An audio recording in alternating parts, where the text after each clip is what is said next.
My name is Allison Hart.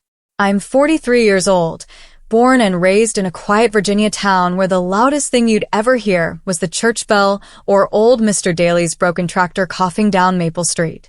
Until recently, I believed my life was ordinary, married to a man who loved crossword puzzles, river fishing, and me, or so I thought. My husband's name is Richard Hart. We'd been together for 19 years. Almost 2 decades of grocery lists, Sunday pancakes, and bills taped to the fridge, and then came the day everything changed. Before we jump into today's story, drop a quick comment, tell me your name, where you're watching from, don't forget to hit that subscribe button, give this video a thumbs up, and share it with your friends.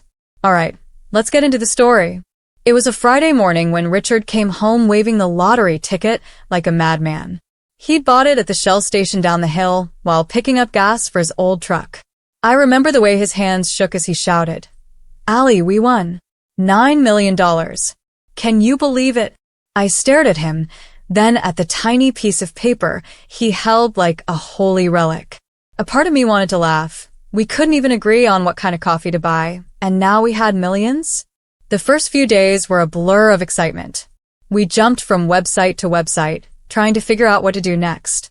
The news hadn't gone public yet. The Virginia State Lottery takes a few days to verify the win. During those days, we whispered about paying bills, maybe buying a bigger house or traveling, me to France, him to Alaska. He smiled a lot. Too much, maybe. The kind of smile that doesn't reach the eyes. Then Richard started running errands, without telling me where. His phone, which used to sit on the kitchen counter, was now always in his pocket. He bought new clothes, started shaving daily again, and even got a new haircut. I told myself it was the excitement, the pressure, the shock of handling so much money. I ignored the blinking red alarms inside my head because that's what love does. It blinds you at the precise moment you need sight the most. The morning he filed for divorce, he didn't even have the decency to tell me to my face. A lawyer showed up instead, crisp suit, tight smile, and papers that smelled like printer ink and betrayal. "Mr. Hart wishes to proceed with an amicable separation," the lawyer said, sliding the documents across our kitchen table. Our kitchen, the one I'd cleaned, decorated, and cooked in for years. I remember staring at the lawyer and asking, "And what do I get?" He blinked once before replying, "Mr. Hart is offering you the house and $10,000. $10,000. Out of $9 million. My blood turned to ice. By Saturday, Richard had changed the locks. I came home from my sister's and my key didn't fit. My clothes were packed in 3 garbage bags on the porch. The man who once stood beside me saying vows now stood behind a window, watching me with a smile, so smug I could have sworn he rehearsed it. I didn't cry, not then.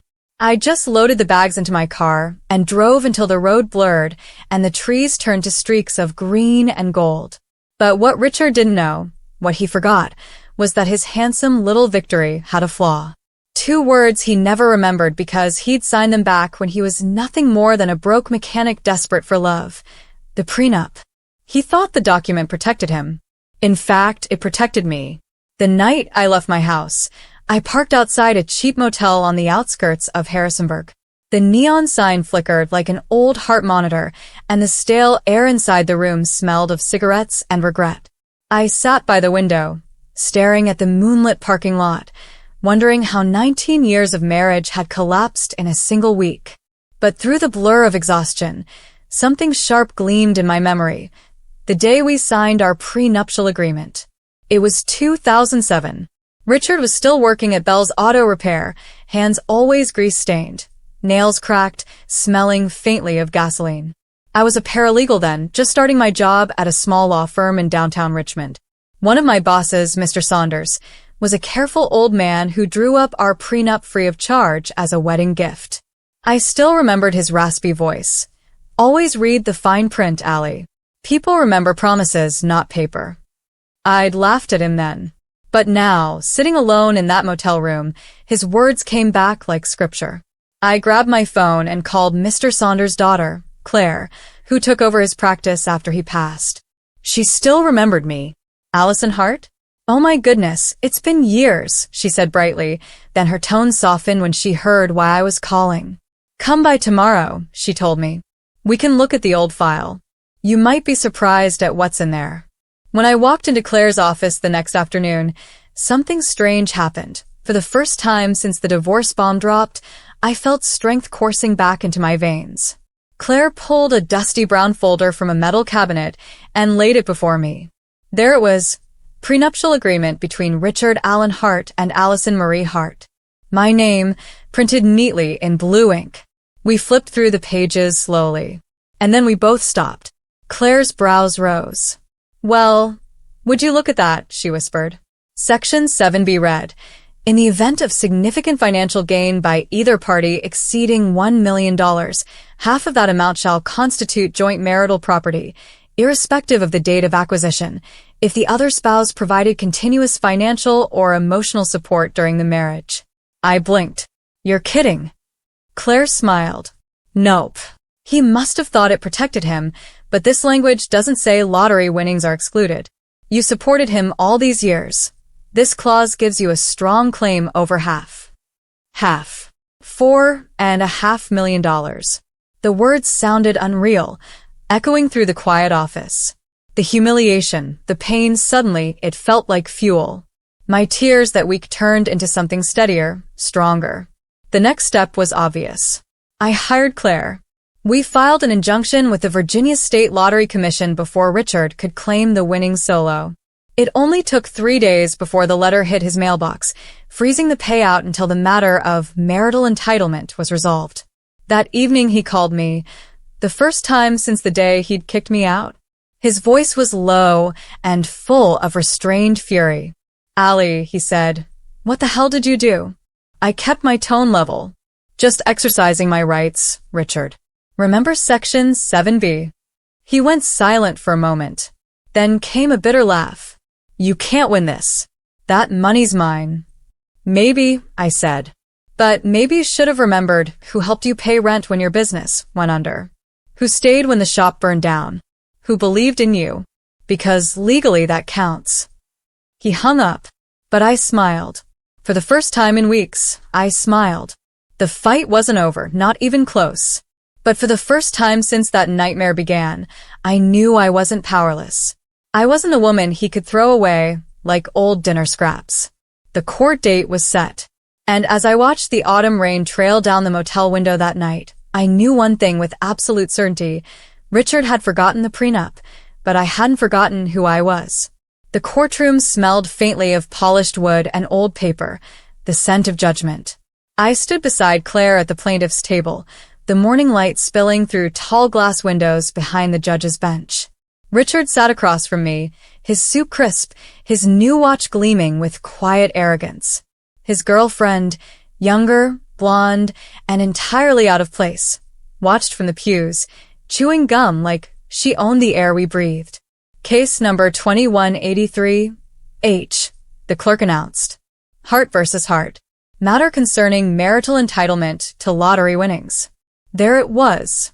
My name against his. My life against his lies. The judge, an older man with stern eyebrows, began with the formalities. Claire's voice sounded calm and sharp, slicing through the room like the first strike of thunder before a storm. Your Honor, my client, Mrs. Allison Hart, asserts her legal right under Clause 7B of the prenuptial agreement signed in 2007. She held up the document like a sword. This clause guarantees that any financial gain exceeding $1 million during the marriage, supported emotionally or financially by both parties, constitutes joint property. Richard's lawyer, a silver-haired man with a self-satisfied grin, rose smoothly. Your Honor, we contest that the lottery winnings are not earned income. They are pure luck, separate property under Virginia Code. Claire turned a page, unfazed. Your Honor, what we are debating isn't the nature of luck. It's the definition of partnership. She fixed her gaze on Richard. Mr. Hart would not have bought that ticket, paid that dollar, or dreamt that dream if not for the 19 years of stability and sacrifice provided by my client. That's not luck. That's foundation. I'd practiced not looking at him, but I couldn't help it. He smirked at me, that same smirk from the day he locked me out of our home. Yet beneath it, I saw something else. the flicker of doubt. For the first time since all this began, I knew he was afraid. The judge asked a few questions, flipping through the prenup. His face changed when he reached Clause 7b. Interesting, he muttered. This language is unusually broad. He lifted his eyes to Richard's attorney. Did your client have independent counsel when signing this? No, Your Honor, the man admitted after a pause. The judge said, leaning back. Then he should have read it more carefully. What followed was an hour of witnesses, financial records, and memories. 19 years of joint bank accounts, shared debts, hospital receipts, and old photos showing a life built not of glamour but of endurance. Every detail painted the truth. I had been there always. When it came time for Richard to testify, he looked frustrated, the charms stripped away. So you're saying, the judge began, that you owe your success to no one but yourself? That's right, Richard snapped. I bought the ticket. I took the chance. The judge raised an eyebrow. And your wife? Did she support you while you were unemployed 4 years ago? He hesitated. Yes, but... The judge cut him off. No buts, Mr. Hart. Marriage may not be a business contract, but a prenuptial agreement surely is. Clause 7b is enforceable. He paused, letting his words echo through the chamber. Therefore, I find in favor of Mrs. Hart. She is entitled to 50% of the lottery winnings. The world went silent. Then Claire gripped my hand under the table, and I realized I was shaking. Richard's face went pale as the reality sank in. Half of what he thought was his alone was legally mine. The judge continued, additionally, given the circumstances of the divorce filing and eviction, Mr. Hart will pay spousal damages for emotional distress. He struck the gavel. Court adjourned. I didn't cry. Not this time. I only turned to Richard as the clerk called the next case and said quietly, You should have remembered what we built, not just what you won. Outside the courthouse, the sun shone brighter than I'd seen in weeks. Claire hugged me, the sound of traffic filling the background like applause. You did it, Allie, she whispered. But I shook my head, smiling through the calm. No. I remembered who I was. The check cleared 3 weeks after the verdict. $4.5 million, a number so big it barely felt real. When the bank teller handed me the confirmation slip, my hands trembled. It wasn't about the money, not entirely. It was what it symbolized, proof that I had survived something meant to break me. I didn't return to our old house. I couldn't. That place was haunted with echoes of our laughter, our fights, our shared dreams that had turned into walls of silence. Instead, I bought a small cottage overlooking Chesapeake Bay, white shutters, a willow tree out front, and a back porch that opened to the sound of waves. The first few nights there were quiet. Too quiet. I'd catch myself setting 2 plates at the table or reaching for the other pillow in bed. Healing wasn't fireworks. It was slow, steady, almost invisible. But it was happening. Claire remained a friend after the trial. You've got options, Allie, she told me one afternoon over coffee. You could invest, travel, start something new. Start something new. The words stuck with me. I remembered how, years earlier, I dreamed of opening a writer's retreat, a place for women like me who'd forgotten how to listen to their own voice. So I did. I named it Harbor House. It started small, 3 bedrooms, a sunroom filled with secondhand furniture, and a small library of books donated by townspeople. I advertised locally, offering weekend stays for women who needed quiet to think, write, or just breathe. The first guest arrived in early spring. A middle-aged woman named Teresa, freshly divorced, her eyes hollow but hopeful. She told me she'd lost everything trying to keep a marriage alive. As she wrote at the kitchen table, I saw pieces of my old self in her, fragile, uncertain, but fighting to be whole again. One evening, she looked up from her notebook and said, You must have been through something, too. You get it. I smiled, pouring her another cup of tea. Yeah, I said softly. You could say that. Running Harbor House became therapy. Every guest, every story, mended a tiny part of the past I'd once thought irreparable. Money gave me freedom, but helping others gave me peace. Months later, I saw Richard again. It was at the grocery store of all places. He looked smaller somehow. The shine was gone from his eyes, replaced by something uneasy. "Allie," he said, half smiling, half pleading. "You look good." "So do you." I lied politely. He nodded toward me, then sighed. "Guess you're doing okay." "I am." He paused, searching for words. "That prenup thing. I didn't know." "I know," I said. That was the problem. When I walked out that day, the weight of 19 years felt lighter than ever. A year later, I stood on the porch of Harbor House watching a sunrise paint the water gold. The women staying that weekend laughed inside as breakfast sizzled on the stove.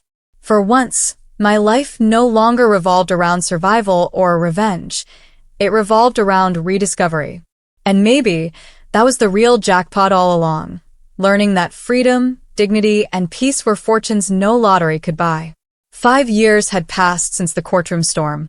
Harbor House had grown beyond anything I'd imagined, now twice as large, with retreats booked months in advance. I had traveled to Paris, finally stood under the Eiffel Tower, and learned the quiet joy of returning home with no one to answer to but myself. It was a breezy September afternoon when I found the envelope. It was tucked between flyers on my porch, my name written in familiar, slanted handwriting. Richard. I stared at it for a full minute before sliding my finger under the flap. The letter was short, almost hesitant. "Allie, I'm not writing to ask for anything.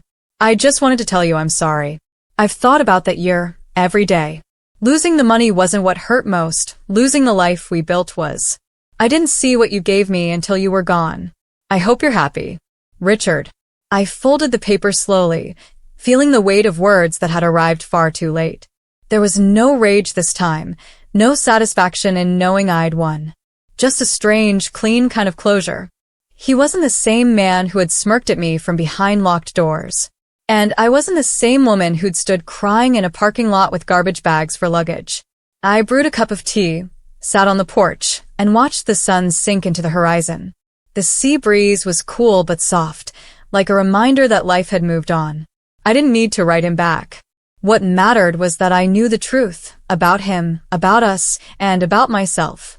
Later that evening, Teresa, now a dear friend, arrived at Harbor House for a weekend stay.